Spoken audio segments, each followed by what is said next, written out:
Assalamualaikum warahmatullahi wabarakatuh. Perkenalkan, nama saya Siti Karismah, NIM 23401049, Prodi Ekonomi Syariah. Pada video ini, saya akan menyampaikan tugas ujian akhir semester mata kuliah Manajemen Strategi. Adapun pembahasan yang akan saya sampaikan adalah analisis strategi perusahaan berdasarkan studi kasus dan jurnal yang saya tentukan. Semoga penjelasan yang saya sampaikan dapat difahami dengan baik. Judul jurnal yang saya analisis yaitu Strategi dan Analisis PT Indofood dalam Menghadapi Persaingan Industri. Kasus yang saya angkat yaitu PT Indofood Sukses Makmur Tbk. PT Indofood Sukses Makmur Tbk merupakan perusahaan besar di Indonesia yang bergerak di bidang industri makanan dan minuman dan telah beroperasi selama puluhan tahun. Produk PT Indofood sangat beragam, mulai dari mie instan Indomie, makanan ringan, produk susu, bumbu masak, hingga minyak goreng. Selama bertahun-tahun, Indofood itu mengalami pertumbuhan penjualan yang stabil dan menjadi pemimpin pasar di beberapa kategori produk. Sebagai mahasiswa, saya itu merasakan sendiri bahwa produk Indofood itu sangat dekat dengan kehidupan sehari-hari karena mudah ditemukan dan harganya itu relatif terjangkau. Namun, dalam beberapa tahun terakhir, PT Indofood itu juga mengalami berbagai tantangan. Persaingan di industri makanan itu semakin ketat dengan munculnya banyak kompetitor baru yang menawarkan harga yang lebih murah atau konsep produk yang lebih sehat. Selain itu, kenaikan harga bahan baku juga menjadi gangguan rantai pemasok yang berpotensi memengaruhi biaya produksi. Dari sisi pasar, perubahan gaya hidup selera konsumen, terutama generasi muda itu menuntut perusahaan untuk terus berinovasi. Indofood itu juga perlu menyesuaikan strategi pemasarannya agar tetap relevan di era digital. Oleh karena itu, perusahaan itu perlu melakukan analisis strategi agar tetap mampu bersaing dan mempertahankan posisinya di industri makanan dan minuman. Selanjutnya, saya akan menganalisis faktor lingkungan internal dan eksternal PT Indofood. Jika dilihat dari lingkungan internal, PT Indofood itu memiliki kekuatan utama berupa merek yang sangat kuat dan sudah dipercaya masyarakat luas.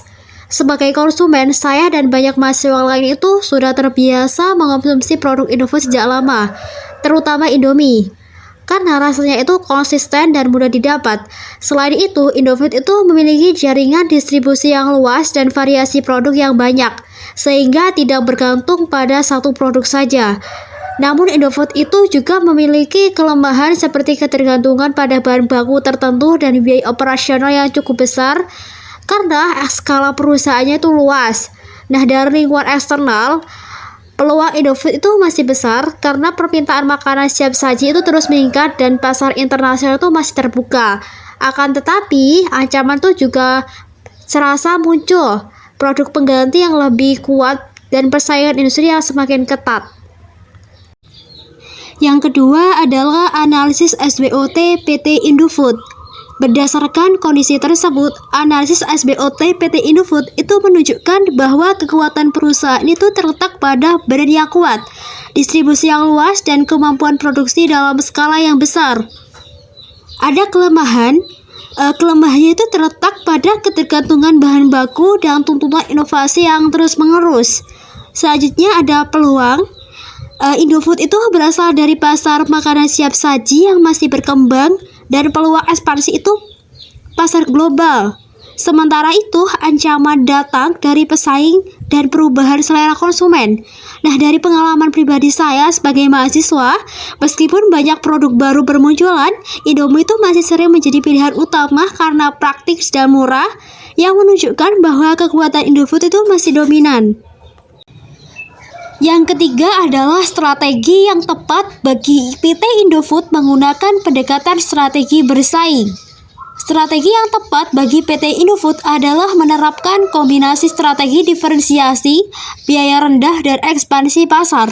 Nah, diferensiasi itu dilakukan melalui inovasi produk seperti penambahan varian rasa dan kemasan yang lebih praktis. Nah, saya sendiri sering memilih mie cup Indofood itu karena lebih cepat disajikan saat sibuk. Nah, strategi biaya rendah itu terlihat dari harga produk Indofood yang masih terjangkau oleh mahasiswa.